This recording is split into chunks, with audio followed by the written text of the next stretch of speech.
What's going on, people? We are Tottenham TV, back here for another Good Morning Tottenham. So good morning to you all out there. We've got a lot of news to get through today. We'll do a match preview as well for the game this evening. But let's start off with the news that was dominating the headlines yesterday. Harry Kane once again.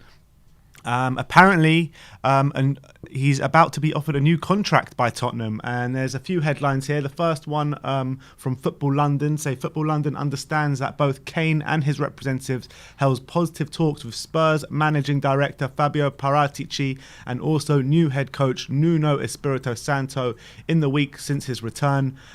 The Sun, I don't really like to mention them, but they say Tottenham are preparing to offer Harry Kane 330 grand a week to try keep him at the club until 2027, just before he turns 34. So that guarantees it's not going to happen. Pretty much. Saying, yeah. To be honest, though, it could be put in there by the Kane camp. So you never know. True. And then the Times say Harry Kane has spoken to Tottenham about signing a new contract worth 400 grand a week. The striker had demanded a release clause which could enable him to leave next summer. And I was reading some reports, I can't remember where I read them from last night, and they said last summer Tottenham put him up to 300 grand a week. Yeah, that must have been done on the quiet because it wasn't announced or anything, because he didn't sign a new contract. Maybe it was just the same contract but an increased pay. I don't know how that works. Maybe there's a clause in the contract or something, but So it sounds like he's on 300 grand a week at the moment, and he wants up to 400 grand. And to be honest, if he went to Man City or something, that's how much he'd be getting. So I understand that Levy, or we have a wage structure and he doesn't want to break it. But if anyone's worth it, it's Harry Kane. You have to break your wage structure for Harry Kane. I mean, he means so much to the football club. The absolute talent he is, and the stats and the facts that he brings to the football club. I mean, he breaks records every single season, you know what I mean? So he needs to be on top whack. He needs to be on kind of like, look, if you want to be a big club, you need to act like a big club, and you need to pay the top players the top whack. And if we're not going to be challenging for big trophies, at least he can feel that we're paying him what he's worth and what he deserves as a talisman of the club and one of the best strikers in Europe. And you have to somehow compensate for one thing which you're not doing in the other, and we unfortunately can't probably give him a league title challenge or European glory or stuff like that. But hopefully what we can give him is make him one of the best, highest paid players in the Premier League, and that's what he deserves to be. Definitely. Super chat here from Nasser Al-Qadi says, a jolly good morning to you, lads. Love from Qatar, Spur from the early 90s. So good morning to you, Nasser. Jolly good morning to you, should I say. But in terms of this Harry Kane contract, what do you think the release clause would be? Well, it's interesting because Levy, one of the main reasons Levy has apparently not negotiated with Man City this summer is because he feels that the money that they've offered will be no different next year than it will be this year. That money that has on the table won't go down. Because I'm reading this Athletic article, they're saying City offered 5 players in May, and the only official offer was 75 million plus 25 million add-ons, and there will be no further bids. It does go on to say they were prepared to pay a fixed fee of 100 million plus 20 million in add-ons, but Levy refused to negotiate. So there was no official bid in that one. So when So I think when Romano says there was a 150 million euro bid, I think he's saying that there was probably communication. I think there was one official bid that happened in June, and then that was rejected out of hand. And then there was communication from Man City. Okay, we can probably go this high. Putting the feelers out, kind of thing. Yeah, but they never actually put in the bid officially. They're probably just trying to see if Tottenham are willing to negotiate. I think around a release clause.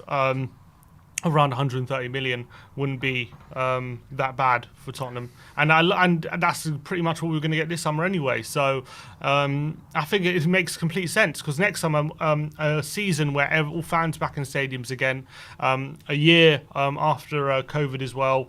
The club should be in a much better situation financially than they were last year, or this summer, I mean. So it makes complete sense that there'll probably be even more offers for him next year, potentially from other clubs as well. So I think 130 million release clause, and I think that makes complete sense to me. definitely. And what other clubs can come in for him? You got Man City, probably Man United.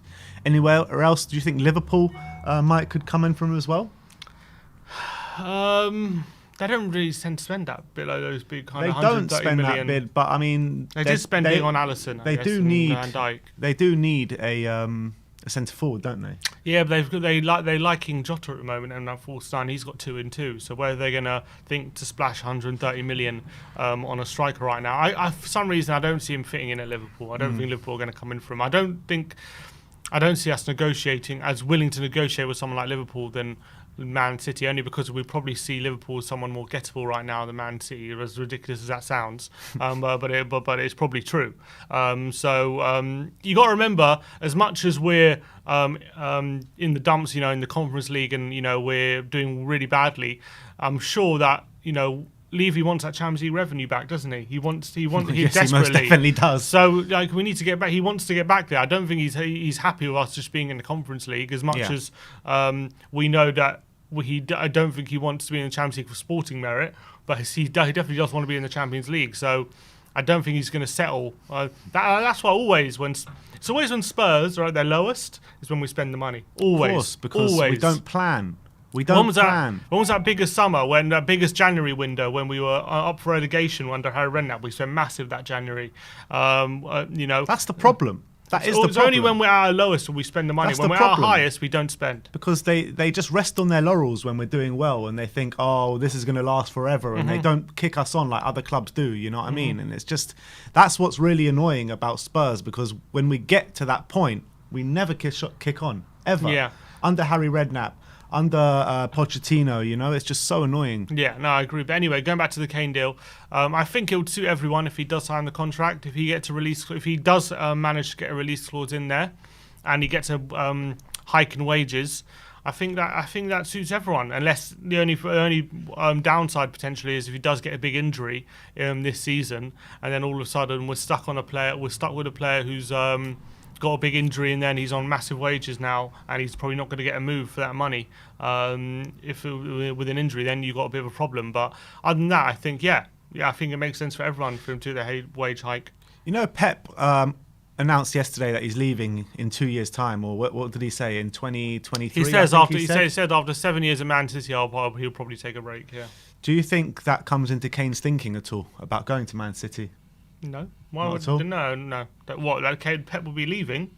I don't think so. No. I don't know, because whatever manager City get, they're going to be challenging. Yeah, they'll be challenging, but I think like the years before Pep Guardiola, and even the first few years of Pep Guardiola, they weren't at the heights they're at now, kind of thing. No, but Mancini won a league, Pellegrini won a league, so it's not like they're not competing for league titles, is it? I mean, yeah, of course, the Pep's developed one of the best teams in Premier League history. Of course, that's an attractive proposition to be at, but I don't think just because he potentially leaving, I don't think that's going to change his mind. I think it's a potential that Man City could struggle in the few years after Pep, just to getting their house in order. Yeah, it happened. It's happened before, so it wouldn't surprise me. But it depends who they get in. That's what I'm saying. Would Kane want to go in and join a transitional Man City side?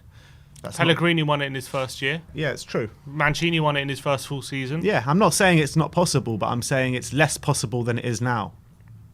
Yeah, I don't think that comes into it. I think he'd rather, because, guaranteed Champions League football, you probably get more money, and you're pretty much guaranteed a league challenge. I don't think that comes into his mind. And what else? Who's more guaranteed than City? United? Chelsea? Liverpool? No one. So there you Chelsea go. probably.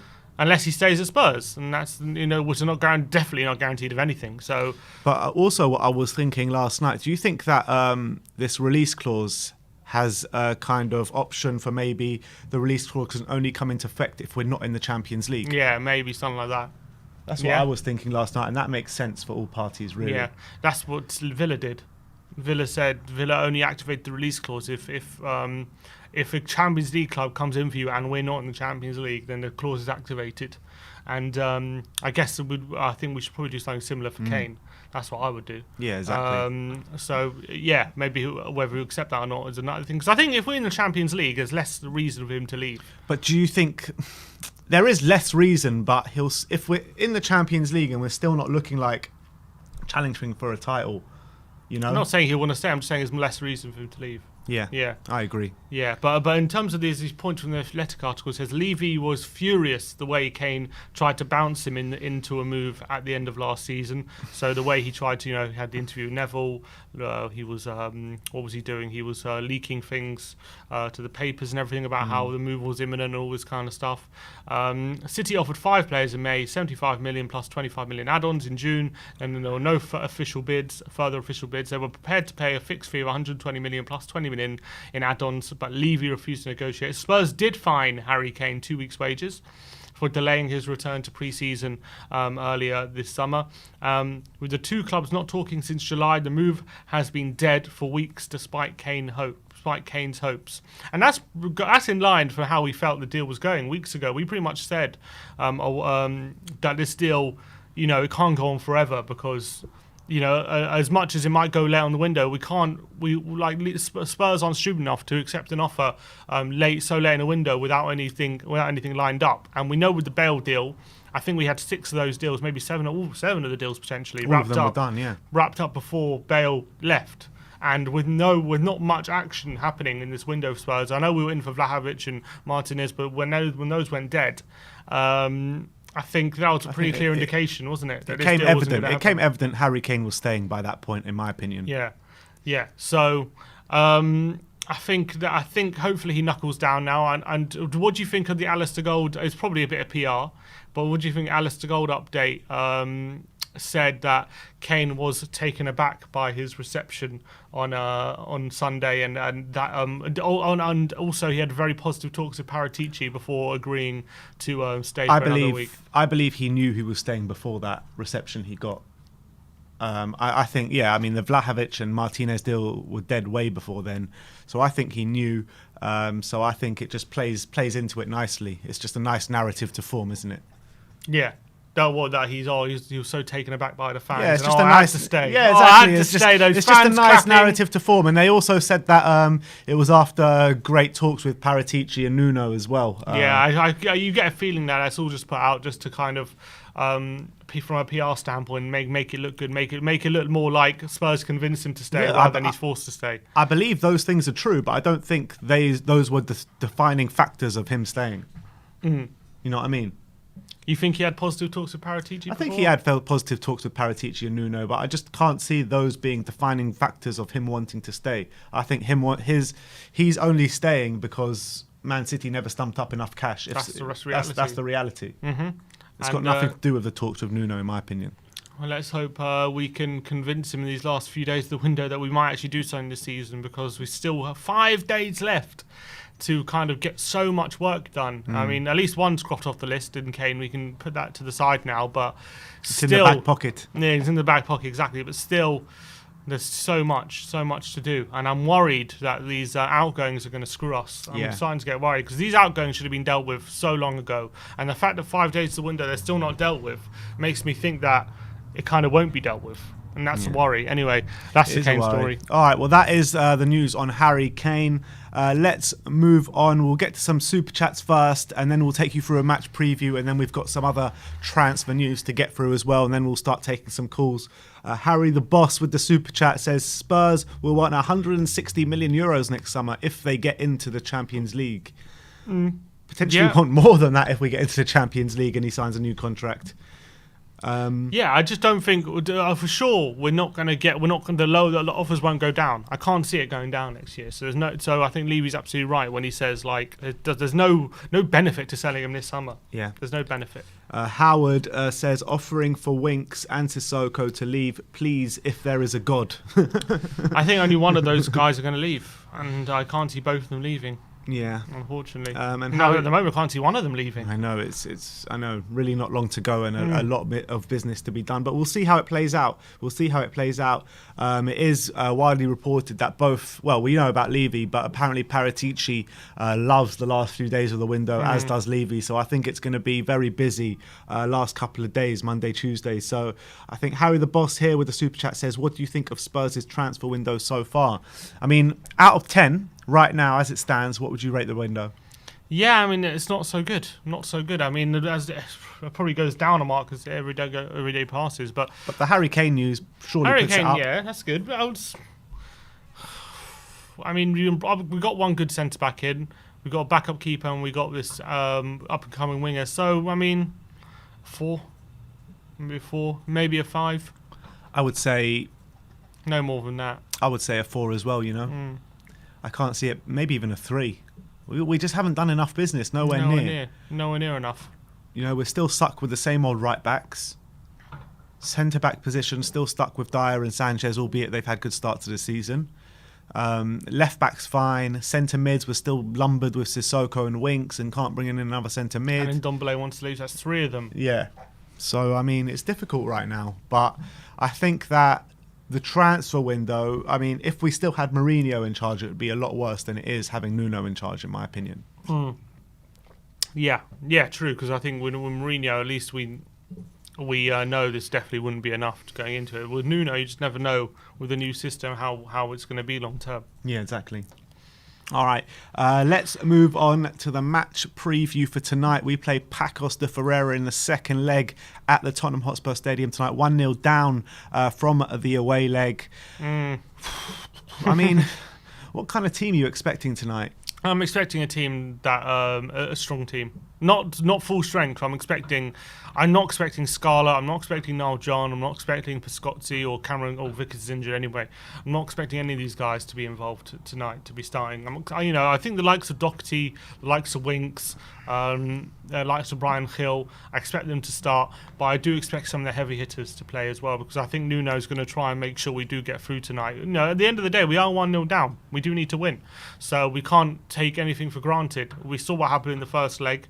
We're lucky. I know it was 1-0. I mean, both they deserved to win, but probably no more than 1-0. But at the end of the day, they did win 1-0. And, if we concede the first goal, all of a sudden we need 2 goals or, 3 to avoid extra time. We can't take this too lightly if we're serious about going through. But are we serious about going through? That's the question. It has to be. I would think so. So, I'm not... we should probably try and get through the group stages at least. I mean, going out in the playoffs is a bit embarrassing. Yeah, I mean, it's no more embarrassing than going out in the group stages. I mean... but we won't go out in the group stages till we get there. I mean, we've had this conversation so many times, like whether we should be going to win this tournament or whether we care about it or whether we care if we go out or not. I don't really care about it, to be honest. Exactly. So, if you don't care about it, then why do you care about going through tonight? I don't. I'm just saying, I'm talking from Nuno's perspective. Right. I'm talking from Tottenham perspective. Right. I can't see Nuno or Levy having a conversation where Levy's like, we expect you we don't expect anything from you in this tournament. Like, go out in the playoffs and that'll be okay. Like, I don't think that conversation's being had. I think Nuno want to go through. I think Nuno's going to want to do something in this competition. So if that's true, then I think he's got to put some sort of team out that can make sure we definitely guarantee we're going through. Otherwise, I think we are at risk of going out tonight. I believe if we play anywhere near a similar team we did last week, we are at risk of going out tonight because, as I said last week, 5th in the Portuguese league, is not as bad as people think it is. It's just not as bad as people think it is. I mean, they played a Tottenham B/C side last week at home, and they weren't good. I mean, let's be honest, they weren't good at all. They beat us, yeah, but they beat a CB team with a lot of teenagers in it, but they weren't good though, were they? I mean, if we would have played a slightly better team, I think we won that game. I don't know. I think they dealt with us very easily. To be honest, I think they dealt with us very when people think about a team being good or not, like they see how much passing they did and how they were in possession and how many chances they created. But you got to also remember that defensively they dealt with us easily. We didn't have a chance the whole game. We had one shot from 25 yards the whole game. And, you expect with players like, I know Hill broke the lines once, maybe early on in the game, but with the talent we had on the pitch, you expect a lot more than that. And we couldn't even once pretty much break their lines. I mean, who was playing right wing? It was Doherty right wing back, and I think Lo Celso was playing on cutting inside, and then he moved into midfield for the second half. Lo Celso was the big letdown for me, in my opinion, because he was the most experienced kind of player going forward, in terms of he was the only player going forward kind of that you really expected to grab by the scruff of the neck. You know what I mean? Giovanni Lo Celso, and he didn't do that. So I think you can kind of let the other two players off. Dane Scarlett, a 17-year-old kid coming into the team, fair enough. Big hopes for him. And Brian Hill, his first game in a Spurs shirt. Yeah, I hear that. I hear what you're saying, but then you're saying everyone gets to let off but Lo Celso, but then what? You're expecting Lo Celso to just do it all by himself? Well, he was trying. Yeah, that's what I'm saying. You can't expect someone to just do all. I wasn't expecting. That's what I was saying. It was a very mix and match team. I was saying before the game I was expecting it because he was like the most experienced one on the team. But when actually the game was played, it was a Spurs B or C team. So I think that Pacos de Ferreira. It just brings me back to my point that Pacos de Ferreira, I wasn't impressed with him whatsoever because it was such a disjointed Spurs team. Look, I'm not saying I was impressed with them. I'm just saying we can't take it too lightly. Yeah. We can't take, Portugal, the Portuguese league, as of a few days ago, is now overtook the French league in the coefficient. Yeah, that's impressive. You know, if it's not, they're not a bunch of farmers, is my point. So I think we have to, if we want to actually go through and make sure we go through. We have to play. We can't be playing teenagers and stuff in this game and expect it to be enough. I don't think. Yeah, I mean, the way I look at it, you replace Dane Scarlett. I think Kane should start. I think Kane will start tonight. I think Niall John will come out of the team as well, and I expect us to move to a back four instead of a back five as we had out in Portugal. But I think if those are the changes we make, it will give us a nice little spine to the team, and I think that. We will win comfortably tonight. Yeah, and we should win comfortably, really. And I think if we play a strong team, we make sure we do everything right, and we play. Even if it means. I don't know if there's still 5 subs in Europe or not. I believe there is. I know there is in other leagues as well. I was about to say in European leagues there are. I'm not sure in the European competition. I'm not sure. I believe there is, but I could be wrong. I'm not sure. We didn't use 5 subs last week, did we? No. Yeah, I could be wrong, but even if we start Kane and Lucas and Højbjerg or something, and we take them off early once the job is done, then do that. But I think if Nuno really wants to make sure he goes through tonight, he can't rest on his laurels and underestimate them, because you saw how much we struggled just to create chances. We need to win tonight, so we need to make sure our attacking players are of the highest quality. Definitely. What's your prediction tonight? Score prediction? I'm going to go 3-0 Spurs. 3-0. 1 goal down from yesterday. 1 goal down. What did I say? 4-0 yesterday. Yeah. I'm going to go 3-0 today. I'm going to stick with 4-0. I think if we do play a Harry Kane, that will give the place a massive lift as well. And I think that they'll be shitting it if Harry Kane plays. Let's be honest. Yeah, true. And if he puts that fear factor, doesn't he, Harry Kane? So. If he does start, then and I expect him as well to kind of send a message like he is back and he's back with the team now. And if he does start, I expect him to get at least a couple of goals. Yeah. All right, let's move on. Let's get through some super chats. Nasser Al-Qadi says, I honestly believed once that Harry Winks could become the next Scott Parker with his slick turns and wonderful passing. Don't know where it went wrong. He did look like a mini Scott Parker when he was first breaking into the team, didn't he? Definitely had the Scott Parker. What do you call how we used to turn? The pirouettes. Yeah, the pirouettes. He used to do that a lot, Harry Winks. I don't know, for the last year or so, it's just gone terribly, terribly wrong for Harry Winks, and I don't know what it is. I think it all started really when he started making murmurings of him wanting to leave to get into the Euro squad. Yeah. All after that, I don't know what happened, but he never took any opportunities really. When he was on the pitch to kind of prove that he deserves to be starting really, and it's just and now it's come a situation where it seems like every time he plays we lose. That's what it seems like at the moment, and it's a worrying thing. Hopefully he can turn it around, but we'll have to wait and see. Yeah, definitely. Luke Diamond with the super chat saying, I should have learnt with Spurs to not get excited, but it's looking like a long-term project is taking shape. Scarlett, Skip, Hill, Sarr, Golini, McKennie, Aouar could end up blessed with young talent. Yeah, fair enough, but I don't want to fall into the trap that Arsenal sometimes fall into, which is like always looking at a project. Oh, it's a long-term project, always a long-term project. Yeah. It's like, when does a long-term project actually become a team you're watching now? When does that ever happen? And I feel like it happened under Pochettino. What? That a long-term project was developed in front of our eyes. It was only 1 year though. It only took a year to come to fruition. Yeah, it's true, but it still happened. It happened, but we need with when we're accepting pretty much, the last 2 years has just been a complete waste of time, and they weren't part of anything, which is hard to take, I guess. You got to try and build on whatever's happened in the past 2 years. You got to try and build on it and move forward from it. You're still marrying that up with quality of players of like prime age. Harry Kane, Hugo Lloris, albeit he could be leaving at the end of the season. Heung-min Son, Lucas Moura. You got players there of experience as well. It's not just young players coming through. Yeah. Yeah. Okay. So then we're ready for it now. Then what are we saying? Ready for what now? To challenge for Champions League or something. I think this season is very much an outside chance, and next season, if we carry on improving, I think next season could be the year. Yeah, probably right. You're probably right there. But look, it's never bad to plan for the future, but you don't want to be trapped in a cycle of always planning. You need to mix and match it, and I think that's what we're doing right now. Yeah. Martin Mycroft says, "Hi guys, I'm picturing Gary Neville crying into his bowls of shreddies this morning." So am I, mate. Poor Gary Neville.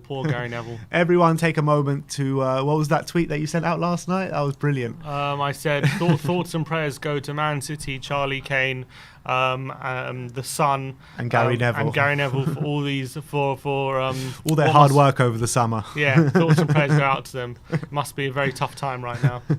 YP Toretta with the super chat saying, "I want to see both Son and Kane in the starting 11 tonight. Take them off early after we get a comfortable lead." Would you mind that? Yeah, that's what I'd rather. I don't know about. I think Son. I'd rather give him a rest only because he's kind of had a bit of an injury against Wolves. So I don't want to risk aggravating that at all. Seeing as we have Kane back in the fold, I'd rather start Kane. But other than that, yeah, I don't mind anyone starting with a view of taking them off early for sure. The Carabao Cup draw happened last night after Arsenal's glorious win against West Brom reserves last night, 6-0. The Carabao Cup draw has been made and we got Wolves away. So just after beating Wolves away 1-0 in a very hard-fought victory, we play Wolves away again in the Carabao Cup third round. And that's going to shape up a massive week for Tottenham because we're going to have Chelsea at home, Wolves away in the Cup midweek, and then Arsenal away on the weekend. It's not a great draw for us, I don't think. Not at all. No, I think do you think Adam will be a Spurs player? I hope so, but he'll be cup tied though. Yeah, because he played, so he wouldn't be able to. Yeah, he'll be cup tied. You're right, but I think Wolves are the kind of team I'd rather, honestly, in a weird way, I'd rather face a team like a team in the top 6 and a team like Wolves in this conversation. I'll tell you why, because Wolves don't have European football. They've got nothing to play for. They're going to play a strong team in the League Cup, especially when they're playing against us. And we're jammed in a week between Arsenal and Chelsea where we're going to be forced to play our first team in both those games, which means we can't play a strong team against Wolves. Otherwise, we're risking dropping points in those 2 games. And seeing that, and I think against Wolves, with them playing their strongest team, I think we're going to have to play our strongest team if we're going to come away in that cup tie with a victory. Definitely. So, at least when you're playing against... maybe not Man City, but like maybe if you're playing against Chelsea or Liverpool or Man United, and they're playing their second team and you're playing your second team, or you're playing a mixed match team, maybe we can more compete with that than a team who are more functional and playing their first team and desperate to go through, rather than a team like Man United or something who. Maybe it's still the quality-wise in their second team might be better than ours, but they still might be. They might not be as desperate to go through as Wolves are, so it might not be as hard a game. And that's why I'd say I might rather face a better team in this kind of situation, who are more likely to rest players than Wolves, who I'm certain are going to go all out for a win in this one. They definitely will. I completely agree, and I think Bruno Lager will look at this as a competition where he thinks he can win it. Definitely. So. It's going to be a hard draw, but I'm backing the boys. I'm backing the boys. I'll be impressed if we get through with. It depends. It depends if we do rest players. I assume we will, just because of the fixtures we have around it. But I'll be surprised if we go with a weakened team and end up going through. Because I just think the way Wolves played against us with our strongest team, and we struggled big time. If we weaken that team. Well, yeah. It's going to be difficult. And it's sandwiched in there in between two massive derbies as well. Look, we'll see. We'll just have to see how this one works out. And obviously, Arsenal get drawn at home to AFC Wimbledon. Of course. But look, we move on. There's been some breaking news in the last half an hour from Fabrizio Romano. And he says, medicals completed and now paperwork's to be signed for Papa Sarr to Tottenham. Here we go, confirmed. Done deal for 15 million euros guaranteed plus potential of a huge add-ons in the future. And then he goes on to say Papa Sarr will stay on loan at Metz for the end till the end of the season. So that one is signed, sealed. Well, not signed and sealed, but it's delivered. It looks like. Yeah, it looks well, nearly. Looks like it's pretty much there now. I'm definitely going to be keeping an eye on Metz this coming season, see how he gets on for sure. And looks like we have definitely one for the future. Yeah, I just want to see him play. I mean, Ali Gold got me all excited, saying they're looking at this as like a Dele Alli signing. Hopefully, I'm hoping that he could have a similar impact coming into the team next season. You never know. All right, well, let's get through the rest of the transfer news. Let's start off with Takehiro Tomiyasu. As Mike McGrath says, Spurs move remains possible for Tomiyasu in the final days of the window. Talks over a £17 million deal stalled over the structure of payments to Bologna, but is one of the players they are still looking at.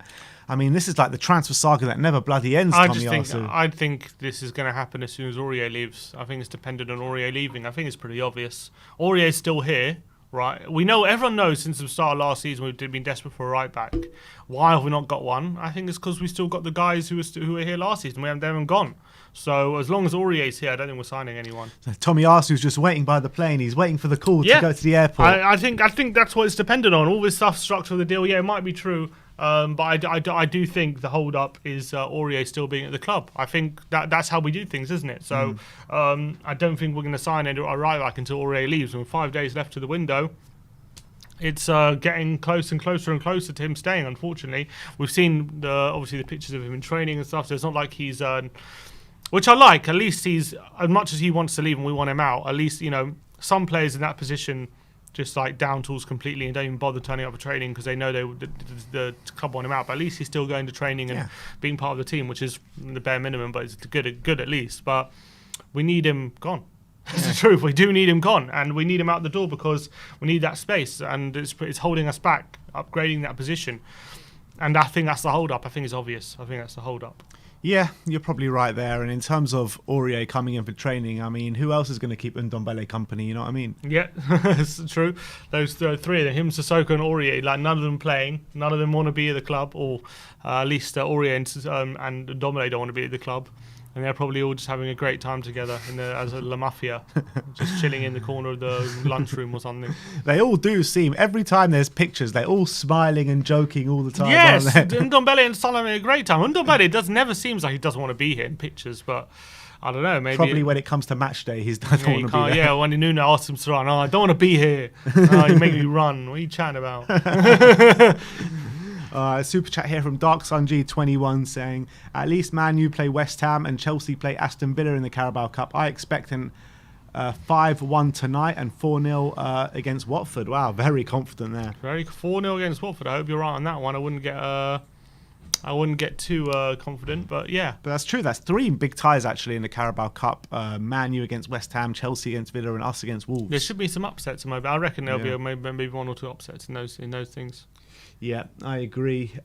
Who are we talking about next? Adama Traore.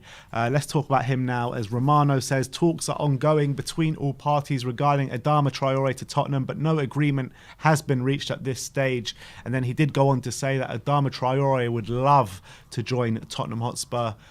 El Transistor says that, I don't know how reliable they are, but they're a Spanish publication. They say the transfer of Adama Traore to Tottenham is complicated. I swear every single transfer, every single rumour is always complicated. It wouldn't be Tottenham. a Spurs transfer if it wasn't complicated. It's always complicated. I didn't need a Spanish publication to confirm that the transfer was going to be complicated. I could have told you that myself. Anyway. I could have told you that myself. But that doesn't surprise me.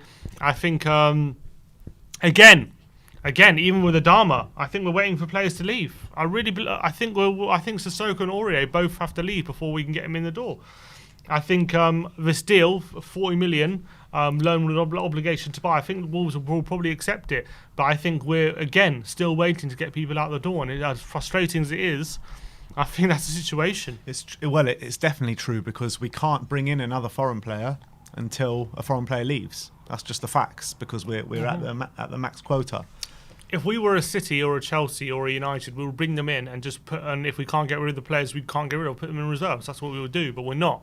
So we can't. Levy will be, I would about to say tearing his hair out, but slapping his head. If I'd love to slap a wet fish on his bald head. If Sissoko was in the reserves at 95 grand a week, he would never allow that. That's the truth. You know, Yeah. How much is Phil Jones on right now? He's been in the reserves for 2 years. I don't know how much he's on, but you know, they're not bothered about Phil Jones still being in the squad to think about signing Varane, are they? No, exactly. they're not. No. What they do is, if we can't sell Phil Jones, we'll put him in the reserves and we're going to get the guy we need to improve the team. But Spurs don't feel like that. We're like, well, we have Ori and Sissoko, and as much as we don't want them, if we can't get rid of them, we're going to have to use them. That's how they think of it. So, again, Adama, I still think is waiting. So that's why, at this point, I'm not getting too excited about any transfers until these outgoings are confirmed, because at the moment it seems like that's what we're waiting on to kind of get the ball rolling, domino effect, and it's just concerning. We're always waiting for other things to happen. This is the story of Tottenham Hotspur. Literally every single transfer window, we can't do this until we do that. Yeah. We can't do this until we do that. This can't happen until that happens. I mean, it drives me up the wall. Just get your business done. And Adama, I never knew how much I wanted him until he was linked to us, and now all of a sudden I really want him. It's like, I want Adama now, get him in. I want those 2 goals a season. But yeah, I really think it could be a lot of fun with Adama in the team, and he could bring the X factor that maybe we're needing in the squad. So Yeah. and I think him and Son and Kane could really link up very well. I think it's a match made in heaven, those three. A forward three of that. Yes, Adama's not going to get the goal return the other two get, but I think he can definitely have a major say in assists. And like I keep saying, and you keep saying, and everyone keeps saying, it will create so much space for Kane and Son. It really will. It'll create havoc. Yeah. It will create so much havoc in the final third.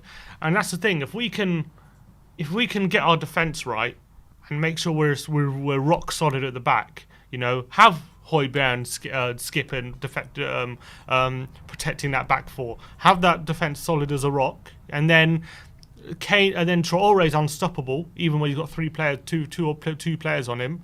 And then he opens up space for Kane and Son. We could really be an effective team, very effective. And also, even if he doesn't start, let's say Mora starts, him coming off the bench with half an hour, 20 minutes to go against tired legs, I mean, that is invaluable, surely. It could be extremely invaluable. So I think there's definitely a plan you can see if we would bring Traore in and where the team could be headed. Yeah. And you know, especially against the better teams. I can definitely see this being a very effective strategy. Remains to be seen how we play, you know, against you know, teams like Wolves or, you know, other teams. But I think against teams who leave us a lot of space, it could be devastating. Definitely. Who do you think is a better player, Mora or Adama? It's a close one. It's a very close one. I think as much as Lucas is frustrating in the final third, I actually think he probably offers more in the final third than Traore in a weird way. But I actually think Mora in front of goal is better than Adama, but I'm not sure if he's better like crossing ability. True, I think Adama's much better at crossing than Lucas. Actually, I think as a right winger, as a pure winger, Adama kills Mora. I think Mora is so ineffective as a winger. I think as an inside forward, Mora can be a lot more effective, and when he's dribbling in the central areas and stuff like that, then he's very effective. I think out in the wide areas, Adama's a lot better. When it comes to dribbling, I think Adama's obviously better, but not as much as you'd think, but he's definitely better than Lucas. If Lucas is like a 8.5 out of 10, like Adama's like a 9 out of 10, or maybe 9 or 9.5, something like that. I think technique-wise, Lucas is much better. In terms of shooting technique, passing technique, and stuff like that. But in terms of what Adama is, like Lucas, as much as he is good at bouncing off people and dribbling, you just can't bully Adama like you can sometimes Lucas. So I think, I don't know, Adama might just shade it. I think they're very similar level. I think technically Mora is a better player, but I think Yeah. Adama's more effective player, if that makes sense. Potentially, just because of his pure physicality, what he offers, like Lucas, you don't always have to put 2-3 men on him, but Adama, you really do. Yeah. You really do. Yeah. And that's the difference. All right. Super chat from Dark Sunji21 once again. Thank you very much. Says, hopefully Nuno can be smart and not register Sissoko, Ore and Tanguy. Bring in players. If we do, then we can ship these boys out in the winter. What'd you say to that? Yeah, if that's a strategy, if that's something possible, I would like that to happen. But I'm worried we're not going to bring anyone in until they're gone. So that's and if we don't register them and then we don't bring anyone in, then we're just short. Mm-hmm. That's the problem. There's a lot of polarized. All right, I think this calls for a poll. You took the words right out of my mouth. I think All right, this calls for a poll. Who is better player, Lucas Moura or Adama Traore? Let's do this.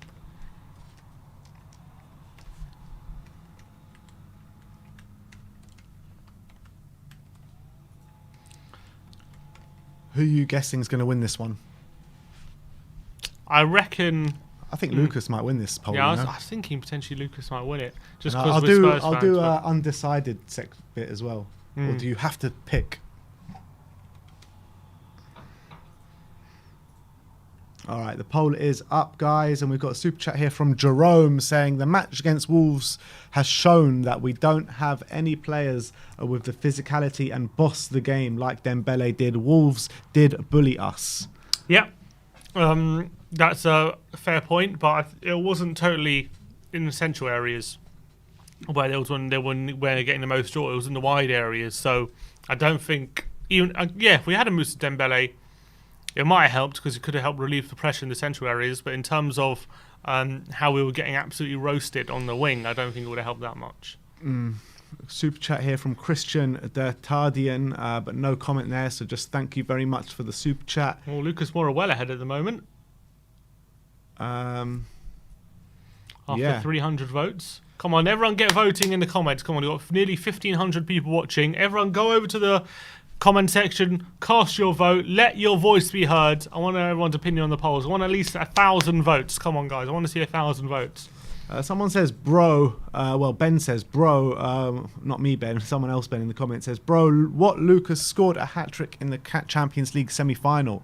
I mean, you can't just use that. Everything. You can't just use that for everything. Every argument of Lucas Moura. You can't just. You got to take everything into account, not just one game against Ajax. Yeah, exactly. There has been just a breaking update here from Dan Kilpatrick saying Harry Kane is facing another battle with Spurs over a new contract with negotiations over a desired new deal not set to be straightforward. Let's read what he has to say. This is after conceding defeat in his attempts to leave Tottenham, Harry Kane faces another battle with Tottenham over a new contract. Kane wants an improved deal to reflect. Kane wants an improved deal. Sorry, to reflect his 160 million valuation. With Man City never came close to meeting over the course of this summer's biggest transfer saga. The England captain is pushing for a salary of around 400 grand a week to take him closer to the Premier League highest earners Kevin De Bruyne, David De Gea, and one Pierre-Emerick Aubameyang. Although negotiations are not expected to be straightforward. Spurs are reluctant to hand Kane a pay rise, while he still has 3 years left on his 6-year deal, which he signed in 2018 after considerable disappointment at his attempts to force through a move at City this summer. The club are preparing to take another tough stance with their talisman after knocking back one bid worth 100 million from City and refusing to entertain talks with the champions. Kane's camp could also try to insert a release clause into a new contract to give him an easy escape route next summer, although Spurs chairman has historically avoided such clauses and would be reluctant to agree to a move that would take future negotiations out of his hands. Levy would also want to extend the length of any contract as part of negotiations, leaving the club with the leverage again should the 28-year-old push for another move. While the chairman would prefer a contract heavily incentivised with bonuses for individual and team success. Kane earns comfortably over 200 grand a week, but believe his wage does not reflect his importance to the club or valuation. Ndombele earns 200 grand a week, but Spurs are this summer hoping to recoup the 55 million they spent on him last summer. De Bruyne, who Kane named as his ideal teammate in May, earns 385 grand a week, and Man United's De Gea earns 375 grand a week, while Aubameyang earns 350 grand a week. Kane was this morning still waiting to discover he would make the first start of the season against Pacos. He was left at home last week. With Nuno is expected to name a stronger 11 tonight. What do we think of that? Do we think it's right that Spurs are play hardball over Kane and not give him a new contract because he still has 3 years left? Or do you think now he's here and despite the saga, it'll be better for relations if we do give him a new contract? I think obviously it will be better for relations if we do give him a new contract, but I don't know. It's a hard one because I think he's going to be looking to leave next summer anyway. So it's just about convincing him on the pitch for him to stay. I'm not sure if this contract's going to make any difference. I just think it makes it amicable for all parties. Well, surely are you not? If he wants a new contract, if you'll make him even more upset than he already is by not giving him what he thinks he deserves, does he not pretty much set in stone that he will 100% leave next summer? As opposed to maybe if you give him a new contract, there's a bit of hope that if you give him a new contract and then we maybe do something on the pitch, he could potentially think he's in the right place. Is there actual hope, or are we clutching at straws? Because I think the only way to prove to him that we can stay is, getting top four, but not just getting top four, but looking like we could potentially challenge for the title. That's the only way he stays, right? Probably, but what I would say is, I think if we give him a new contract, at least that lets him know that we're serious about him staying here long term, and we didn't just keep him for 1 year so he can leave next summer.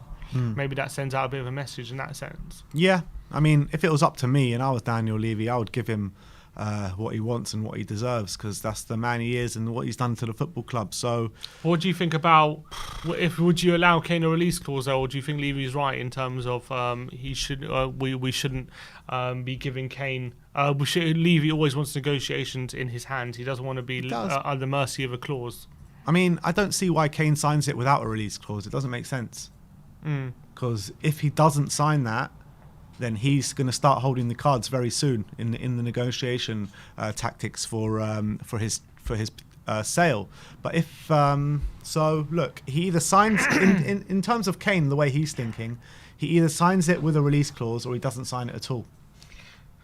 But let's be honest, when you look at players who are on more than him, or the players they mentioned, De Bruyne, Aubameyang, De Gea, he definitely deserves parity with those lot. Of course. He definitely deserves that. Of course. So I think he has a case, Kane, when he says, look, you demanded 150 million for me this summer. You refused to negotiate for anything less than that. So surely, but you're only paying me 200 grand a week, which is the same as Ndombele, who I thought he's on 300 now. I don't know. This article says 200. Who said 300? The Athletic potentially said they increase it to 300. Yeah, I can't remember who said it now, but I think it might have been the Athletic or the Times or someone. Yeah, I think it might have been the Times. It's hard to know what's true, because there was no announcement, but they're saying they Spurs increased it to 300 last summer, last year. Yeah. So I don't know. Look, at the end of the day, Kane deserves parity with them lot. Of course he does. He deserves to be, definitely having bigger wages than Aubameyang, that's for sure. But it's all in Daniel Levy's hands right now. But if it goes on any longer and he doesn't sign this new contract, it's going to start playing into Harry Kane's hands, and he's going to start holding all the cards, isn't he?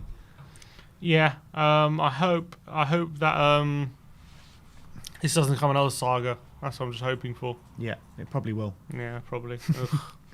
We got some more super chats to get to. Min2 Lee with the super chat saying, come on boys, hashtag more asexual over Adama all day long. Interesting. The votes at the moment are 49% to Lucas, 36% to Adama, and 14% undecided. So how many votes? Has 679 votes. So people are saying, these people are saying basically that we're going to spend 40 million on a player who's no better than Lucas. Yeah, that's what people in the comments are saying. Come on, let's get at least 1,000 votes. Who's looking at this and not voting? Come on, everyone, get your voices heard. Put a vote in. Let us know what you think. And Harry the Boss says Adama in a super chat. So he's going for Adama. Will Stewart, THFC Rants, with the super chat saying, I'd say Lucas is a better player, Adama is a better winger. Yeah, I completely agree with that, that's actually. true. I like how he's put that. I think that's true. That's a very good point, and I think absolutely spot on. Canberk, I'm not even going to try and pronounce that surname, says, good morning from Istanbul. Any Awar news? I mean, we'll get to Awar news in a few minutes. Christian Dertadian with a super chat, but no comments. So thank you very much for that. Jerome with another super chat says, it's hard to compare the two because both Moura and Adama have their flaws. Moura can finish but get dispossessed too often. Too often to compare to Adama, who cannot finish but can force his way on the wing. Yeah, that's so also again, decent, also spot on. Also true. And Ryland says, who would you prefer if you had to choose between McKennie and Aouar? I think McKennie for me. McKennie? Yeah. And my reasoning behind that is because there's something just a bit fishy about this Aouar thing for me. Because last summer he was going for 60 million, had a poor season last year, or poor by his standards anyway, and now they only want like 15, 16 million for him. Just something smells a bit fishy about it, and no one's taking them up on it.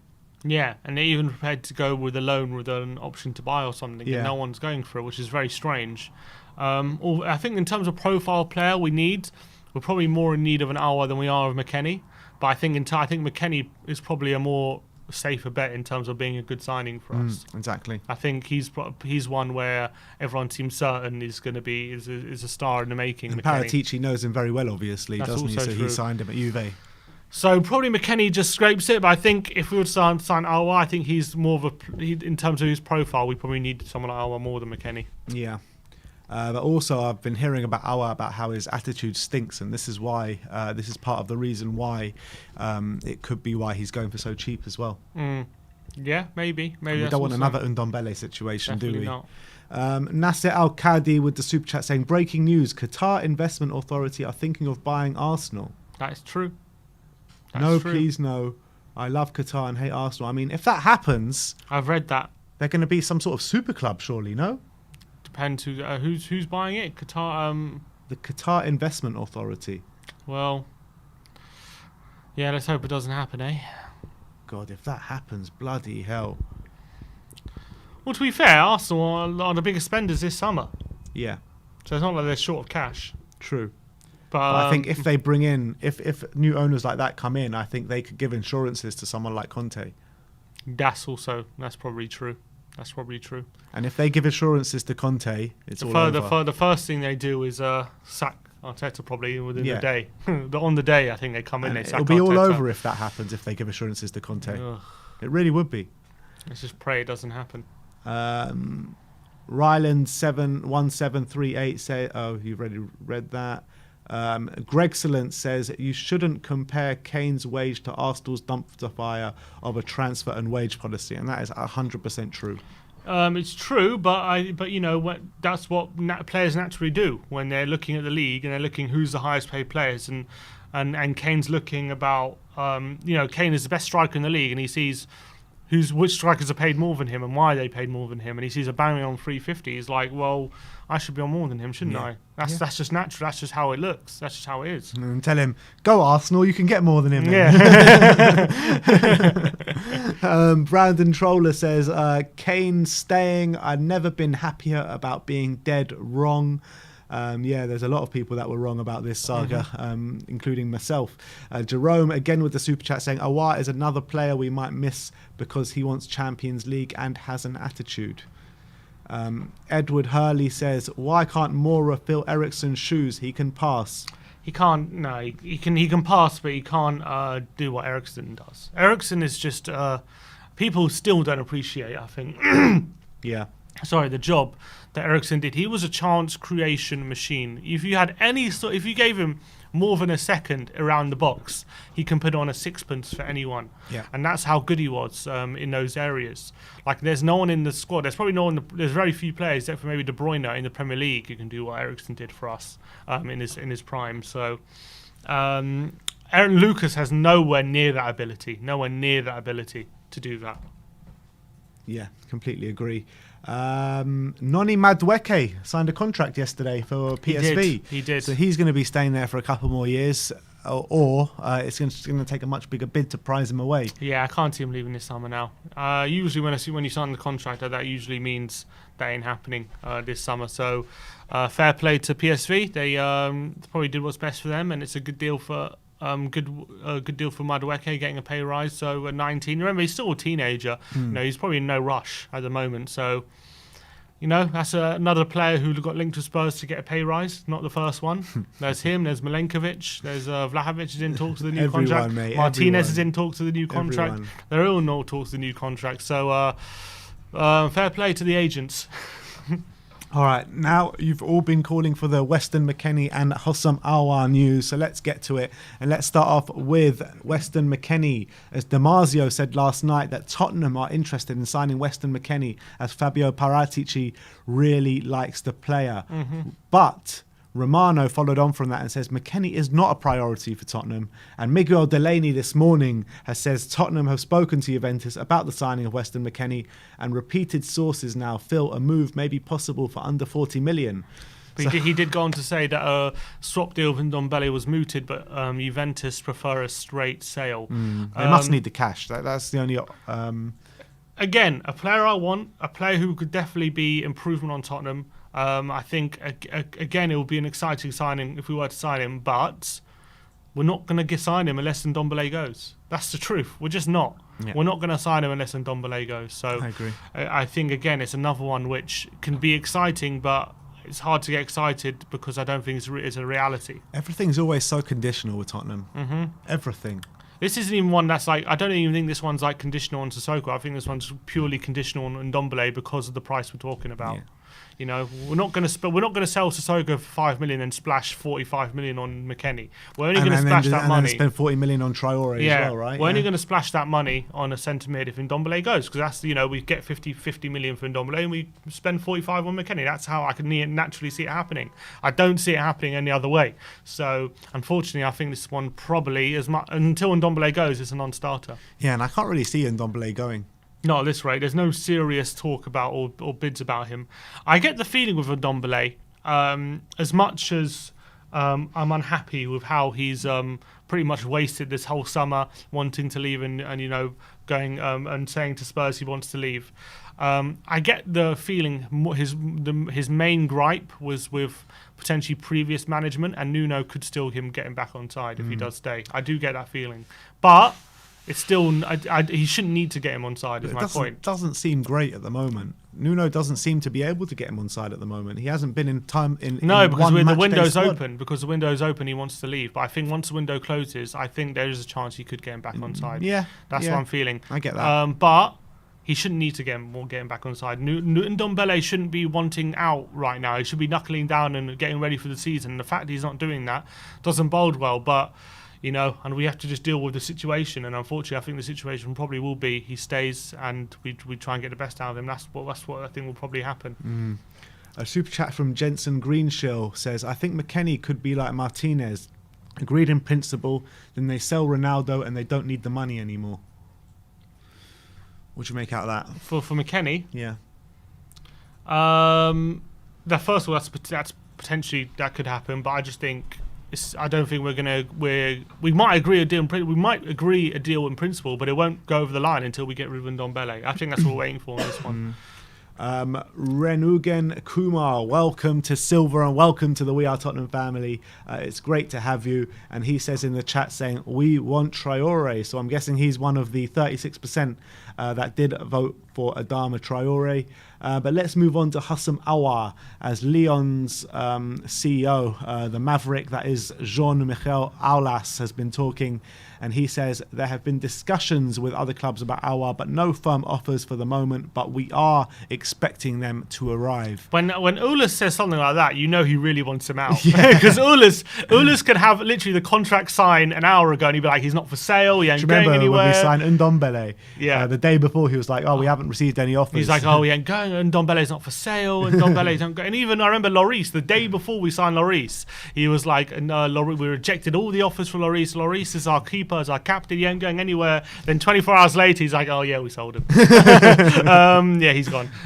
So if Aulis is saying, yeah, I think we're expecting offers and he might leave, like, okay, they really want him out. Yeah. He really wants him gone, which is quite a surprise. So I think this one, if we're that serious about him, we can definitely get over the line. But again, I think we should maybe, with all the kind of narratives forming around this, with all us saying that, and him coming out, well, not him coming out, but the news coming out about his attitude and not having a great season last year, maybe it's best just to leave this one for Arsenal. Yeah, if they would, yeah, true. It does sound like a deal that Arsenal will be all haps about getting, and then he'll turn out to be some guy with attitude problems. I don't know. Look, I don't want to judge him before I've seen him.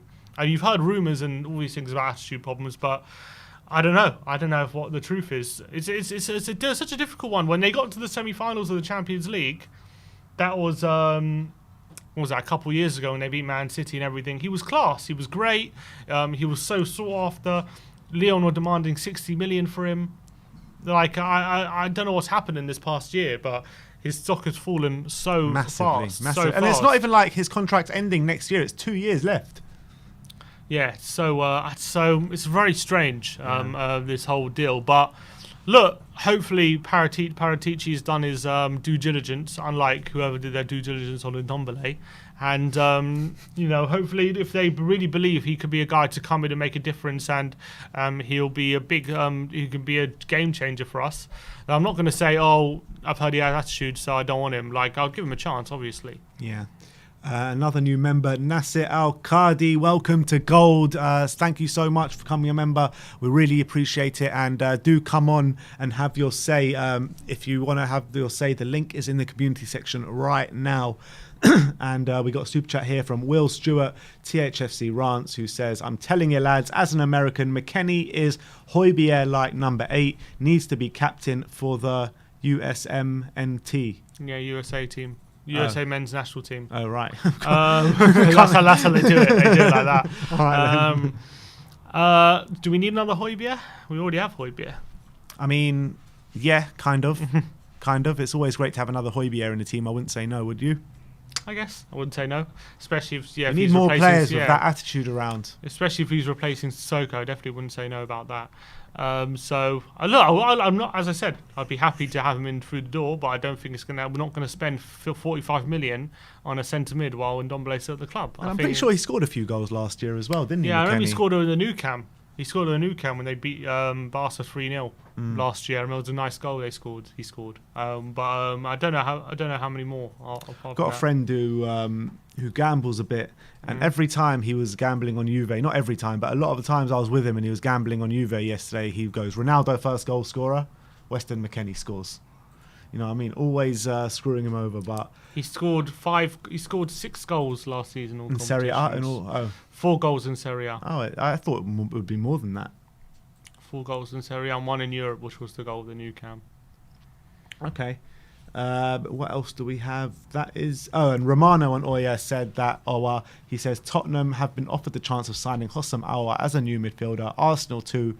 First answer from Spurs has been a clear he's not a priority, so no talks and no bids as of now. Yeah, so it sounds like at the moment it's going to be one where if there's an opportunity on deadline day to bring him in and it's right for us, then we'll do it. But it doesn't sound like one we're desperate for. Otherwise, he'd be in through the door already, I feel like, because they're literally giving him away, Lyon, at the moment. They're literally offering him to us. They clearly want him gone. They clearly want someone to take him up on it. So at the moment, it seems like Spurs aren't that interested in getting him in. Yeah. Probably just other priorities at the moment. Well, yeah, other priorities, but not. Well, where? Selling. Everything is other priorities. It's like, where are the priorities? That's the thing. Yeah, you're right. It's selling, isn't it? And we just need to get those guys out the door. There's been some sort of Harry Kane update from Dan Kilpatrick. That's what I just read. Is that what you read? I thought it was Athletic that you read. No, it's Dan Kilpatrick. Okay.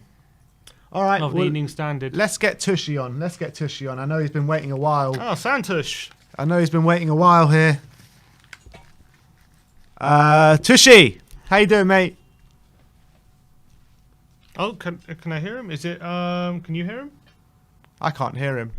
One second, Santosh. Is it are the headphones plugged into that TV?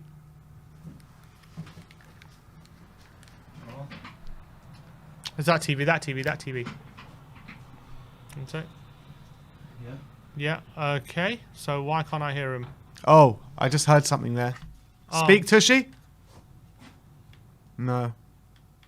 Can't. Is he on mute? No. Is he on Can you mute on hear me his? now? Oh, Yeah, there you go, now I there can you hear go. you. Sorry about that, boys. Got ya. Got ya. Were you on mute? Yeah, I was on mute because I was on a uni meeting, but I was watching you guys at the same time as well. And I just had them on in the background. But yeah. But how are you boys doing? You doing all right? Yeah, all good, my friend. I mean, not long to go until the end of the transfer window now. I mean, how do you see things playing out from now until the end? Well, I'm not gonna lie, I'm pretty upset. Especially going last night, I just got some really bad news. I mean, I saw a PSV post that Noni Madueke signed a new contract. So yeah, you know how much I love him, but nah. I mean, the transfer window. I think Traore, depending on how we use him, I think he'll be really good. He could be really good, or he could be a bit of a disappointment. But What did you vote in the poll? I voted more as a better player, just because technically he's far better than Traore. But I think, who is a more physically imposing player who could strike more fear into your opposition? Most definitely Traore. Interesting. Yeah. Yeah. As we were saying, all these transfers we're talking about, McKennie, Alwa, all these people coming in the door, Tomiyasu. Do you think it's a case of everything's a domino effect from the player sales? Do you think there's any chance we sign these players without selling anyone? I think we have to get rid of some people because, especially with the homegrown players rule, I think we need to get rid of some people if we actually want to get more in. So, I mean, I just want to get rid of like Sissoko, Ndombele preferably, get rid of Winks, but we just have to wait and see. I'd like these new players to come in, but I just don't know what's going to happen. Yeah, but with 5 days to go in the window, if we were so desperate to get rid of them, why aren't they not gone by now? You know what I mean? I'm sure Levy's plan isn't to get rid of them so late in the window to try and then replace them. Surely we would have got rid of them by now if we were that desperate to sell them. See, I don't know if that's the case because with this financial situation of all these clubs, they just can't afford to pay a transfer fee at the moment. So I mean, they must be trying to play hardball and trying to say we'll take him on a loan, try and push it as far as they can to the deadline. But I just don't think financially at the moment they're trying to play hardball. But close to the deadline, I reckon there's going to be hopefully some transfer offers. But yeah, I think it's more the financial issue, and they're just trying to play hardball with Levy. I hope you're right. In terms of I hope I'm right too. we all hope you're right, Tishy. We all hope you're right. But in terms of the game tonight, is it a game that you care much about? Is it a competition that you care much about? Yeah, I'm a Spurs fan. Ever since I've been a Spurs fan, we have not won a trophy. So I mean, I really want us to win a trophy. If it's a Conference League, I'm going to take that and run. So, I mean, yeah, we just need on the one hand, you say you can't have too much of a young team, but I do feel like people like Dane Scarlett can start, and then you can bring people like Harry Kane on in the second half. I don't think Dane Scarlett played as badly as the scoreline suggested. I think the midfield was pretty shocking. I mean, he was just feeding off scraps, wasn't he, for the majority of the game? He had no service whatsoever.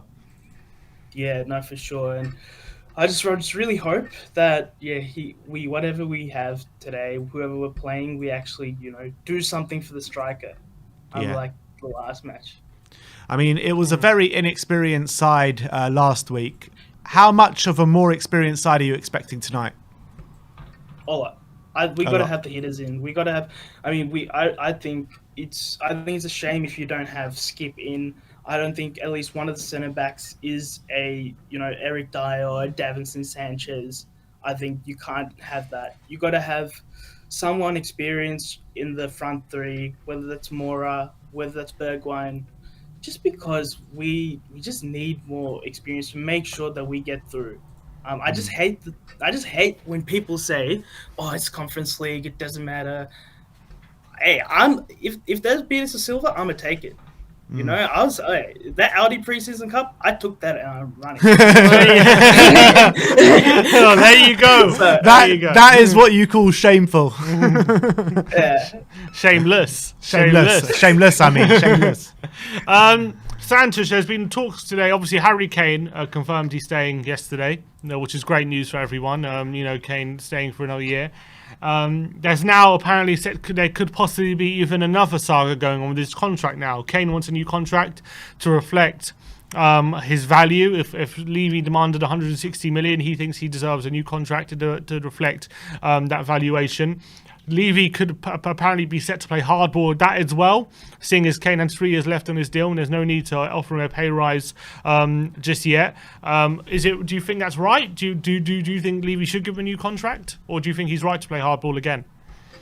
I don't think it's going to be a saga. I think Daniel Levy is going to give him the money. If he wants the money, he's going to give it. I think it's happened in the past. I think Harry Kane has talked about how Daniel Levy has been very fair in offering him wage increases in the past. I don't think it's going to be a saga. I think it's just, inflated by the media, because if he was willing to really, not even listen to Man City over the transfer window, I think he's going to give him a wage. I think if it's not unreasonable, I think he will get a wage increase for sure. Is 400 grand a week unreasonable? I mean, given Daniel Levy's history, you could say that, but I think given the value that Harry Kane does offer to our team, I think he'll probably be worth it. I think he'll probably be like, cost benefit, it's way more worth it to give Harry Kane that money than to keep him unhappy in the side. But what about Kane demands a release clause? Do you think Levy grants him that? No way. He's not giving a release clause. No chance. He'll try and suck out every quid that he can. He will not take less than what and he's not going to risk what the price could be in the future on a release clause. He's going to get as much money as he can at the time, for sure. Charlie Kane can do he can say what he wants, but Charlie Kane he's not going to get what he wants. No way. All right, Tushy. Big up yourself, and thanks for coming on, my friend. We'll see you next time. Great call again. No problems at all. Lovely to see you guys again. All right, take care. Nice to see you. Good to see you, mate. We'll see you next time. Yeah. Bye. Sound. Nice one. See you later, mate. We've got Bob Spur, the legend that is Bob Spur TV, in the background, waiting to come on. And here he is, Bob Spur. How you going, mate? Bob Spur. Oh, are you on mute, Bob? Are you on mute, Bob? 1 sec. You know what? I'll just take the piss out of Tushy. I'll just take the piss out of Tush for being on mute when he came on.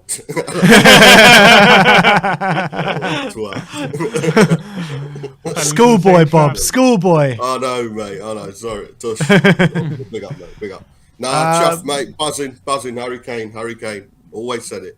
Yeah, I mean, in terms of Harry Kane, obviously there's rumours about this contract situation at the moment. How do you think this is going to play out? Do you think he'll get that new contract? And if he does get that new contract, how much will it be for him? Will there be a release clause? He deserves it. I mean, I can differentiate. Still think he was a bit of a twat for what he did. But and they were a better team with him in it. We're likely to we've got more of a chance. I'm not going to start a debate with you like you did with Johnson, but we've got more of a chance with Harry Kane in the Well, I agree with you, Bob. So there's nothing to debate. Yeah. I know. I mean, John saying we've got no chance, or we've got less of a chance, is a shot in the dark in itself. So I just think we're a better team with him in it than without. He is one of the best strikers in the world. So yeah. Pay him rewarded, pay him what he deserves, and even if it doesn't, it's still got that contract. I just think now we've got him, we need to kick on. I'm a bit disappointed we've not kicked on from the Romero signing, because that for me, I've been talking about him since last October. That for me is a statement signing, and we really needed to kick on from there, just show our intention. But we've gone from signing Romero to some kid who I've still not Googled, who's going to be good for us in a few years' time. We need Come to on, kick Bob, from- get those Danny Rose fingers out and start Googling, mate. That's it. Yeah, but no, I want to talk about these Levy lovers who seem to think he deserves massive credit for Kane staying. I did a poll this morning on Twitter, and Levy asked if Levy deserves the accolades that he's getting at the moment.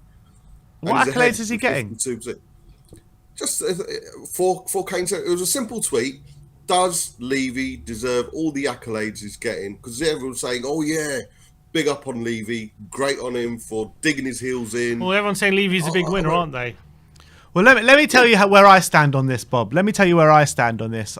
I think Levy has played a blinder through this Harry Kane deal. I think he's played it absolutely perfectly. You've got to give praise where praise is due, right?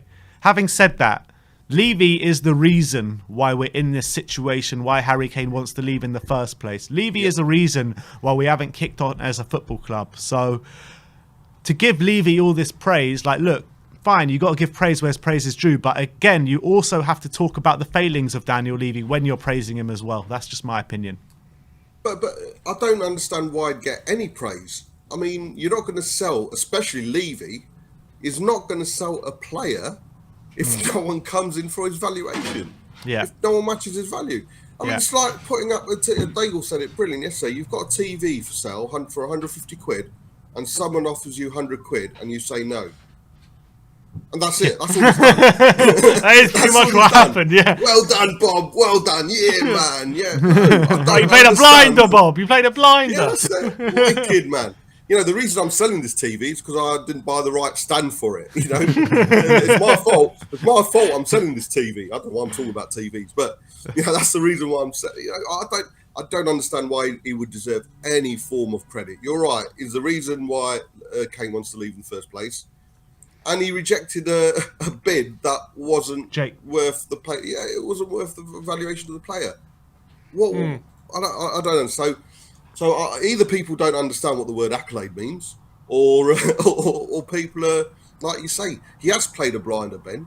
But it's the narrative that everyone seems to, or the fact that people are falling for what seems like Levy has done some magical thing to convince Harry Kane to stay. No, it's Man City. Man City are the only reason that Kane's staying.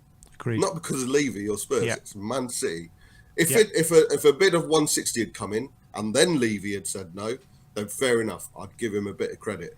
But no chance. I think you're absolutely spot on, Bob. You're absolutely spot on. Absolutely spot on. Yeah, but Bob, you know, 5 days left to the window, yeah? Aurier, Sissoko, two big players, and Ndombele as well, who wants to leave now. They're all still at the club. I think this clearly is preventing us from signing new players right now. The fact that they're hanging around and we need to get them out before we can sign any players. And the fact that we haven't been able to get rid of them this late in the window, how much hope do you have that they will be leaving in the next 5 days? We'll say 5 days, don't we, Sim? But, mate, we've got a weekend and a bank holiday to take into consideration. Yeah, of course, you know. Can't make signings on a bank holiday? Paratici ain't taking a bank holiday off. I'm telling you that. I know. And of course, I'm being naive by stating that. With it being the end of the window, of course, things would happen. But we're not. It's very unlikely we'll probably hear something. We might do. I don't know. But it's yeah, of course. And that's been the issue since the start of the window, really, hasn't it? You know, we're moving out the so-called deadwood. I don't like to use that word, but that's what the class are. So I'll carry on. But yeah, that's been the situation. We've got rid of players that we really didn't necessarily have to. I know Toby wanted to go, fair enough. Lamella, it was time, but trust me, no matter what I think of Lamella, that we've got, it was like fifth on that list to get rid of. The likes of did someone mention Winks earlier, saying you know, he was Scott Parker-esque. I agree with that. I think he's potentially world class. I really mean that. I think Winks is potentially world class. He's got the ability to go to the next level. So Newcastle, if you're watching, get him, man. Get him. Because, Bob, you had me there for a second. Yeah. World class. Get him now. get him now is going to be the next record. World Lee, Newcastle Fans TV, if you're watching, start that propaganda now. I'll put some towards it, mate. If you want, I'll put some money towards it. I'll put my five towards it. But yeah, it's going to be a waiting game. Again, like I said, Sim, it's all very well being linked. I'm allowed to have frustrations to being linked with. I know it's a reality. I know it's the time we live in. I probably sound like an old codger, but I know it's a reality. But I just find it very frustrating being linked to what is in the last hour we've been linked to I think 6,484 people. So it's it's a reality.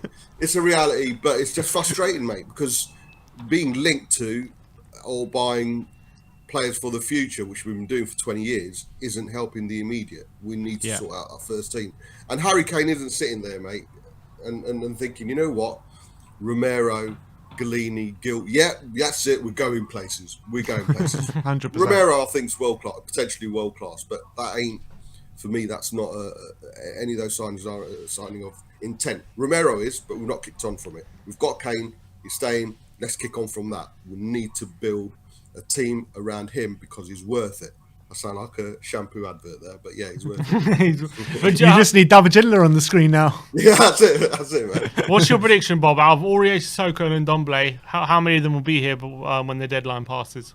Oh, mate, I hate to say it, but my head says all of them. My heart says none of them. But yeah, it's hard. Sissoko's probably been the one who's been linked most, hasn't he, to play to teams left, right, and centre. Man, it's if we need any, I think the realistic situation is if we don't get anyone out, it's very unlikely we'll get anyone in. Although I think we've got money in the key, but we need to get players out. But right now, like any other season, we're left with the bargain basement, and I just hope it doesn't come to the point where we're accepting quantity over quality, because it will just be like any other. We need quality. We need quality right now. What would you rate? Just before we let you go, what would you rate the window if it finished today? Out of 10. Out of 10, 3. Yeah. 3. Yeah, 3, and 2 points for Romero. 1 is for the might be potential in Hill. Galini, yeah, great. So yeah, 2. What about keeping Kane? Is there no points for keeping Kane? No, because he was always, regardless, he was going to stay anyway. And like I say, that's nothing to do with our transfer window. That's more to do with Man City's transfer window. So no, keeping Kane is nothing to do with our club. It's purely down to Man City not coming up with a suitable offer. So right now, our transfer window, ins and outs, is because otherwise we'd be giving a 10 for Sonny signing a new contract. But no, ins and outs for our transfer window, 3. And I'm being generous. Yeah, I think you're right there, Bob. But Bob, absolute pleasure as always, my friend, and we shall speak to you later. Come on, go. Love you as always, Bob. Brandon Troller with the super chat saying about McKennie, important to note that Pirlo was playing him at right mid quite a bit, but the guy can thrive anywhere down the middle, centre back, centre defensive midfielder, and centre mid. I didn't know that about centre back. But I knew CDM and centre mid. Yeah, apparently so. There's a few little snippets. First of all, from AS in Spain saying Tottenham's £40 million pursuit of Adama Traore could break down at any moment after a payment row with Wolves. Classic. That's what they're claiming. And a bit of breaking news coming out of Sky Sports today. Kurt Zuma is having a medical at West Ham. So that's about to go ahead today. So it's a good signing for them, to be fair. So any prospective move of him coming to Spurs, that looks dead in the water now. And he looks to be heading to West Ham or having a medical today. All right. Let's get... Who's that? Brains McLeod. Brains McLeod. Great name. Great name. Love that. Oh, good. How you doing? Yeah, not bad. Long time watcher, first time caller, I think they say. Thank you so much for calling in. Are you Scottish? Scottish by way of London. Yeah, I've been a Spurs fan since I was actually living in South Africa, and I was watching the first division as it was back then. Back in the days of Gaza and Lineker. So you're a big Steve Archibald fan? Well, I would go that far. But yeah, it's a crazy old time, isn't it? It's been such a weird window. Like, what the hell has gone on? I mean, what sums it up really is there's 5 days to go. You don't know where Mbappe is going to be playing football next season. You don't know where Cristiano Ronaldo is going to be playing. Messi has just joined PSG, and we've kept Harry Kane against all the odds as well. So, I mean, what is going to come next in these next 5 days? I tell you what, Paratici's got all of them on the list. I'm sure he does. I doubt they've got us on the list, though. I just don't kind of understand his.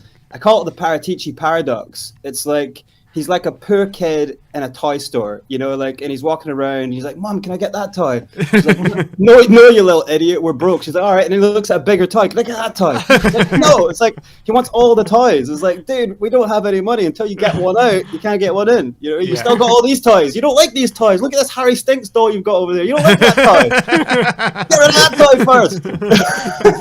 That actually seems pretty much spot on, to be honest. That's the way things are going. Yeah, and you know, with so much work to be done, what do you expect? Do you expect us to get rid of the likes of Sissoko, Aurier, and Ndombele before the transfer window closes, or do you think? Because I really believe these players are holding us back, getting anyone in at the moment. Oh yeah, you're 100% right. It's like we've got Steve Aoki DJing in the club, and it's one in, one out. Do you know what I mean? It's like, until we get rid of them. But honestly, I just can't see how we get rid of them. It's like, you can't. Players have fallen so out of like favor with the fans. They play very little and then they play really shit. So then how do you like? You can't kind of put them on the shelf to sell them because they don't really play much.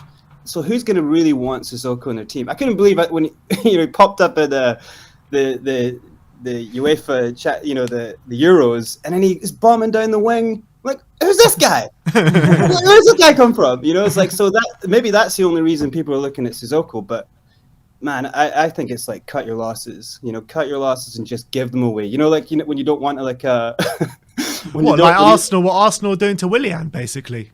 Yeah. It's like when you don't want a mattress and you just leave it out on the street. That's kind of like, let's just put Sissoko out on the curb. Let's see if no one. Let's see if someone just I'm loving your analogies. See if he's still there when you come back. I love it.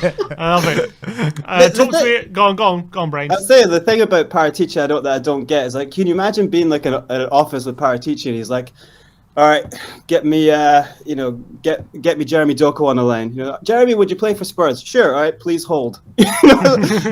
Get Vlahovic on the line. Vlahovic, would you play for Spurs? Yeah, sure. 70 million. Please hold.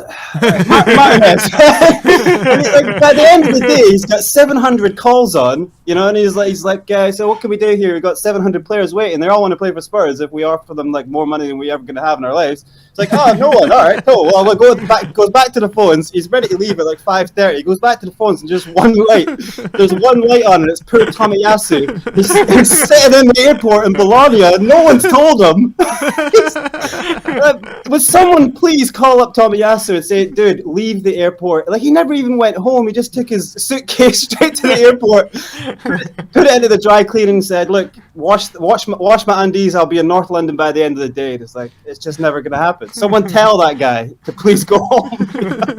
Tomiyasu is probably saying, like, "I was told this is going to be done after the Olympics," and so I was like, "We never said which Olympics, did we?" We were actually told before the Olympics it was going to be done before the Olympics. Yeah, then it was only moved to after the Olympics. And the frustrating thing is, he's such a good player. I don't know if you like saw every time he played for Japan. Like, when he didn't play, they conceded goals. When he played, they didn't concede goals. He was so good. He was like pinging balls with his left foot, pinging balls with his right, crossfield passes. He was so like dynamic. I genuinely feel like you get him in, you take care of a whole bunch of positions. And then there's players like Kavica. Go for it. I dare you. I double dare you. It's honestly like trying to say his name is like playing Scrabble with dyslexics. It's just impossible. But yeah, it's like if you get him in, because he's a brilliant cam and he's a winger, like you get those two players, you solve a lot of problems. But the thing with this, the Adama drama is crazy to me, because it's like, we have a winger who can't finish or score for shit. We have him, you know, but we're going to go for Adama. And like, this is a guy who Nuno would bench more than play, you know? So it's kind of like, So we're going to go for a guy who Nuno would bench, who couldn't hit a barn door from 2 yards away. And we're going to hope that he just gets better, but we're going to spend 40 million when you could have got Duerta, Dodo, Tomiyasu, Awar, you could have got these players for the same price, for 40 million. And so for me, it's kind of I just kind of don't really understand Paratici's way of working. It seems a bit odd. And then you're right. 5 days, what can you do in 5 days? It takes 2 or 3 days to do the medicals. It doesn't look good, It's funny though how the whole window, it takes a week to do a transfer deal, but when it gets to deadline day, they're done in seconds. And private jet over for the medical, get into the medical's done in an hour, but for the rest of the window, it takes a week or over a week to do a deal. So it can get done quickly. Do you think that has? Do you think that is really just because it comes down to the fact of I was kind of with the Harry Kane thing. It was like a heartbreaking thing to watch. It was such a annoying drama because your heart is going, we don't want to see the end of Harry Kane. Harry Kane parting would be the worst parting since Ian Walker's hair. It really would be. That's brilliant. But he's staying, and a part of you, I remember when you guys were saying it yesterday, you did a quick video, and I hadn't seen it, and I felt so emotional. I felt so good. Then I also felt straight away as a Spurs fan, you always end up feeling, oh no, because now we're left with a paper thin squad, and I always felt we kind of needed the Kane deal to go through before we could get players in. So now you're kind of looking at you're so happy that we got Kane. We still have the best striker on the planet. But he gets injured and Son gets injured, and we are left with such a paper thin squad. We have Scarlett. I'd rather have Dylan, Marciano, whatever his surname is. I'd rather have him come in, but we just don't have anything, up there that can really deal with, that can really offer something in delivery. I think Moira, it's a great poll that you had. I think Lucas, if he gets in that kind of, his consistency issue is the problem. But if he gets confident, he could play as a cam. He could play as a kind of inverted winger. He's got a good aerial ability. I do like Lucas, but it's still we needed that kind of target man. We needed a kind of sub striker, because a whole season with Son and Kane, it's going to get to a certain period and it's going to be troublesome. Yeah, I heard Llorente is looking for a club again. Are you fancy it? You see, they were looking at Dennis Mann, and that kid was pretty good before he just went to Parma and then he got relegated. But he would have been all right, because he's actually a genuine out-and-out striker. There's no debate where he plays. He plays in that. He stands in that one spot, and he waits for the ball and he tries to score. But I have been liking the look of Dele. I could not believe what I was seeing on the weekend there. He was going into the box, bursting into the box, and then there was last minute tackles on the 6-yard line, and I was like, wait a minute, I know those braids. That's Dele. Jesus Christ! It was so strange, and I think he did I think he gave up a bit of his kind of that crazy creativity he's got. I think he gave it up a bit because he's putting so much into his legs of just getting back and then getting up. It's crazy, but it's the same as watching Dyer and Sanchez. They come out the block so well, but we all know as Spurs fans, it's coming. It's a matter of time before it all goes tits up like Katy Perry's doing backstroke. It's a matter of time. It's like we was having a board outside the same. It's days since the last Dyer or Sanchez fuck up. It's right now it's 50, but it's going to go back down to 0 soon. Exactly. It's going to any day now. Let me ask you about this Kane contract situation. Apparently there's going to be another saga coming along about Kane wanting a new contract. Levy apparently potentially going to play hardball over that. He wants about 4. Yeah, of course he is. Classic Levy. He wants about 400 grand a week. Kane, and Levy's apparently set to say, "Look, you got 3 years left. I've got no reason to give you a pay rise right now." What's your take on that situation? Oh, you feel just so heartbroken for Harry Kane. It's every time these things happen, it's these handshakes, and he's got, Levy's got, fingers crossed behind his back, and Kane's all right, yeah, so I'll sign this contract and then I can definitely go next year. It's yeah, sure, buddy. this guy. But it's so a shame because he is like intelligent wise. He is like the most brilliantly intelligent footballer on the ball. I think your discussion you had with your mate about the debate over Harry Kane. I think what he's right. He has lost those little increments, as you do. Your muscles change. You lose kind of fast twitch fibers. Like those little things change. But what Harry Kane's gained. These like the best passing ability as a forward player on the planet. Who does these like split the lane, right through the eye of a needle passes? Who does that like consistently like Kane does? So that's what we gained, and I think it's amazing if you sign him, but I think you got to give him the clause, and so that he feels. Kane is a type of player. If he comes back in this dressing room, I think this is the story now of our season. If he comes back in this dressing room and goes, lads, let's just go for it. Like, do not step on the practice pitch if you don't want to be here. Let's just go for it. And like energizes the team to give it, like, for Lloris's last season, let's just effing go for this, Yeah. And I think Kane has it now. The onus is on him to really have a great season. Because if he has a kind of average season now, everyone, the idiots at Sky are going to say, see, he doesn't want to be there. Every game they're going to say he doesn't want to be there, doesn't want to be there. It's like, now he's really got to do something. And that's kind of going to be impressive to see. I kind of want to see him every week just grind it out. But it's that thing where if we're looking at, it's like we're on the edge of our seats now to see, every time Tanganga goes down, we're like, oh God, is the season over? The season over? It's like, that's Tanganga.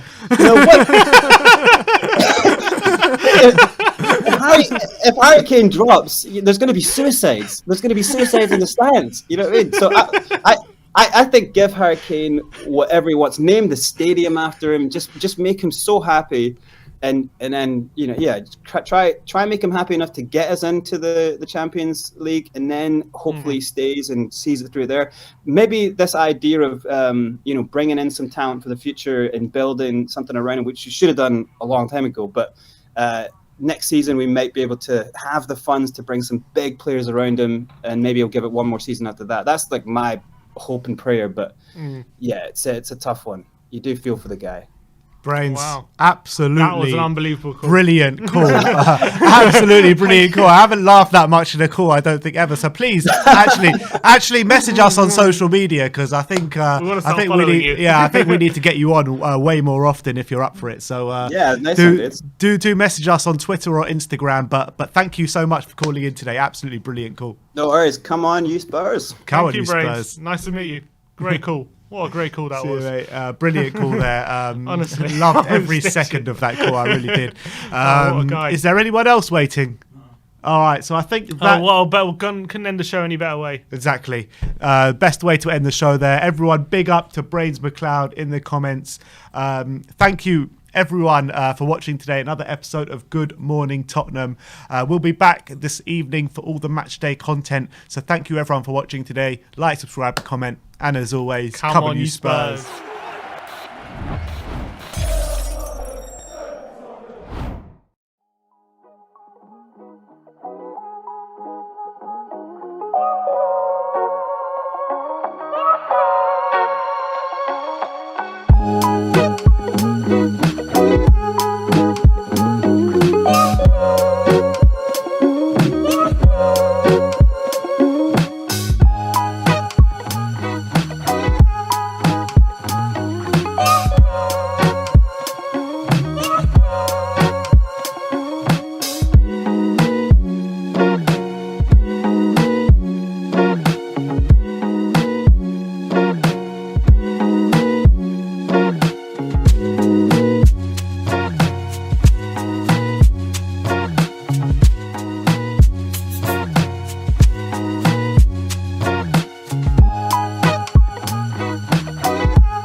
Bye.